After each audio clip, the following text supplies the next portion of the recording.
시청자 여러분 안녕하십니까? VOA 뉴스투데이 시작합니다. 미국의 마크 에스퍼 국방장관은 신종 코로나 바이러스 사태로 인한 연합훈련 연기와 관련해 지금 준비 태세는 좋은 상태지만 장기화될 경우 우려된다는 입장을 밝혔습니다. 또 북한, 이란에 대해서는 신종 코로나 바이러스의 영향을 받는 것 같다며 예의주시하고 있다고 밝혔습니다. 첫 소식 김동현 기자가 보도합니다. 마크 에스퍼 미국 국방장관은 브루킹스 연구소가 주최한 화상대담을 통해 자신은 매주 로버트 에이브럼스 주한미군 사령관에게 관련 보고를 받는다면서 현재 미국과 한국의 전력은 매우 좋은 상태를 유지하고 있다고 밝혔습니다.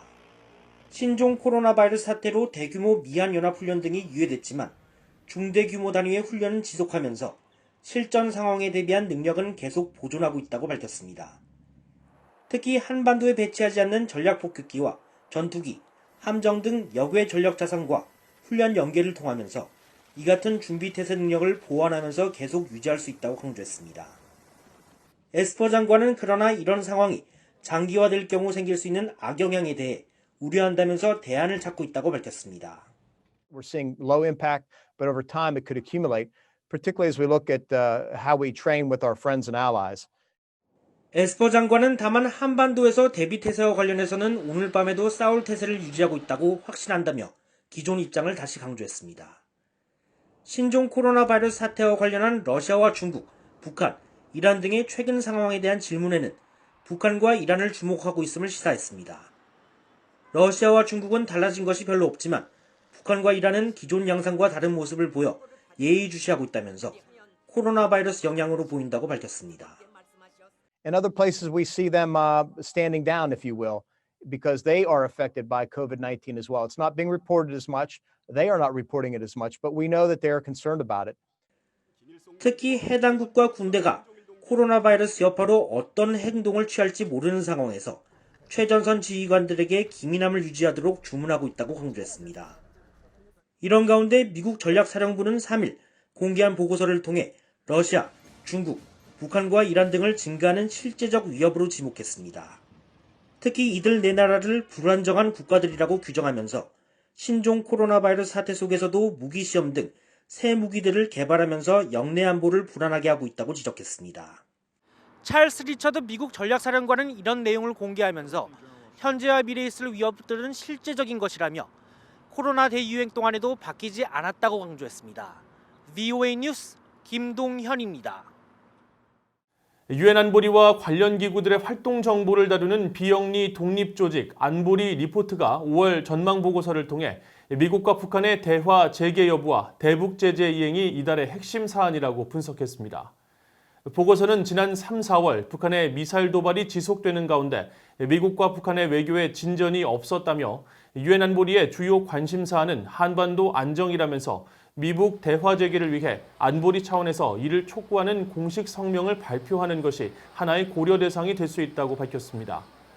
보고서는 또 지난달 발표된 대북제재위원회 전문가 패널 보고서를 통해 알 수 있듯이 북한의 제재 회피 활동은 계속되고 있다며 새로운 제재 이행 수단을 마련하거나 각국의 엄격한 제재 이행을 촉구하는 안보리 차원의 공동 성명 발표는 도움이 될 것이라고 강조했습니다. 유엔이 1969년 북한의 대한항공 여객기 납치로 피랍된 황원 씨에 대해 강제 구금에 따른 피해자로 판정했습니다. 유엔은 북한이 황원 씨의 신체 자유를 박탈한 것은 법적 근거나 정당성이 없는 세계 인권선언과 자유권 규약을 위반하는 행위라며 즉각 석방을 촉구했습니다. 김영교 기자가 보도합니다.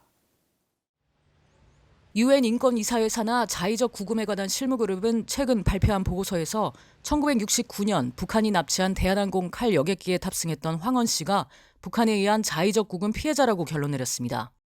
자의적 구금이란 개인이 범죄를 자행했다는 증거나 정당한 법적 절차 없이 체포 또는 구금되는 것을 뜻합니다. 실무그룹은 보고서에서 1969년 12월 11일 한국 강릉을 출발해 서울로 향하던 대한항공 여객기가 10여 분 만에 북한 공작원에 납치돼 피랍된 당시 상황을 상세히 진술했습니다. 국제사회의 비난이 거세지자 북한은 납치된 승무원과 승객 50명 가운데 39명을 다음에 보내줬지만 나머지 11명은 여전히 돌려보내지 않고 있으며 그중 한 명이 바로 강릉 지역에서 MBC 방송국 PD였던 황원 씨라고 밝혔습니다. 실무그룹은 이어 북한 정부는 본인의 의사에 반하여 강제 구금된 사람이 없다고 주장하며 자의적 구금 의혹 사건들에 대해 계속 회피로 일관하고 있다고 지적했습니다. 또 황원 씨는 납치된 뒤 신체 자유를 계속 박탈돼 왔으며 본인의 의사에 따라 북한에 있다고 보이지 않는다면서 북한이 한국으로 오지 못한 11명의 의사 확인 요청을 거부하고 있다고 밝혔습니다.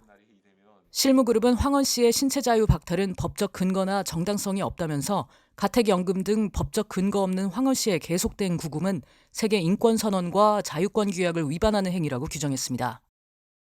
그러면서 해당 사건을 유엔의 북한인권특별보고관에게 송부했으며 황원 씨를 즉각 석방하고 국제법에 따라 배상권을 부여해야 한다면서 북한 정부가 완전하고 전면적인 독립수사를 보장하고 책임자를 조치할 것을 요구했습니다. 이번 실무그룹 보고서는 황원 씨의 아들이자 1969년 칼기 납치 피해자 가족회의 대표인 황인철 씨가 아버지의 납북을 자의적 구금으로 판정해달라는 내용의 진정서를 대북 인권단체인 전환기 정의워킹그룹을 통해 유엔 자의적 구금에 관한 실무그룹에 제출한 지 약 1년 만에 공개된 겁니다. 50년간 아무런 이유 없이 북한에 강제영주된 우리의 가족이 아직도 송환되지 않았음을 알리며 국제사회의 원칙과 질서에 따라 송환을 이룰 수 있도록 요구합니다. 유엔 인권 최고대표사무소는 11명의 송환을 북한에 촉구하며 가족들이 이들에 관한 어떠한 정보도 없이 불확실성 속에 50년이나 긴 세월을 기다렸다며 절대로 용납할 수 없는 일이라고 밝혔습니다. VOA 뉴스 김현규입니다. 영국 최대 규모의 선주상호 보험조합인 UK P&I가 대북 제재 위반 활동에 대해서는 보험 대상이 취소된다며 회원사들의 관련 제재 위반 위험성에 각별히 주의할 것을 경고했습니다. UK P&I는 지난 1일 공개한 회람문을 통해 대북 제재에 대한 감시가 계속 진행 중이며 유엔 회원국들의 공조를 통해 제재 위반에 대한 더 많은 증거들이 수집, 보고되고 있다는 점을 선주들은 명심해야 한다면서 이같이 경고했습니다. 또 선주들은 북한 측과 합법적인 거래가 가능하다 할지라도 국제 선주상호 보험조합 그룹은 북한과 거래하는 선박을 지원할 수 없을 것이며 청구 비용이나 수수료 지불 등이 지연되거나 아예 금지될 수 있음을 고려해야 한다고 강조했습니다. 이와 관련해 조합 측은 VOA에 자사 회원사들이 대북 제재 위반에 연루된 사례는 지금까지 없었으며 최근 유엔 안보리 대북제재위원회 전문가 패널 보고서가 공개됨에 따라 기존 주의보를 갱신했다고 설명했습니다. 아프리카 세네갈의 건설 현장에 투입됐던 북한 노동자 수십 명이 여전히 본국으로 돌아가지 않은 것으로 파악돼 대북 제재 위반으로 지적됐습니다. 특히 북한의 코르만 컨스트럭션과 금능 소속 북한 노동자 40여 명이 세네갈에서 각종 건설 현장에 투입돼 외화벌이를 지속하고 있으며 이 같은 외화벌이는 대북 제재 위반이라고 현지 소식통들이 최근 VOA에 밝혔습니다. 지난해 9월 VOA가 추적했던 코르만 컨스트럭션의 노동자들은 합숙을 하며 세네갈의 주택단지 건설 현장에서 일을 하고 있고 금능은 호텔 건설 현장에서 기술자들이 현지 인부들을 관리하는 방식으로 업무를 하고 있다고 소식통들은 지적했습니다. 유엔 안보리는 지난 2017년 채택한 대북결의 2397호를 통해 북한 노동자들의 본국 송환 시한을 지난해 12월 22일로 정했습니다. 이상으로 VOA 뉴스투데이를 마칩니다. 시청해주신 여러분 고맙습니다.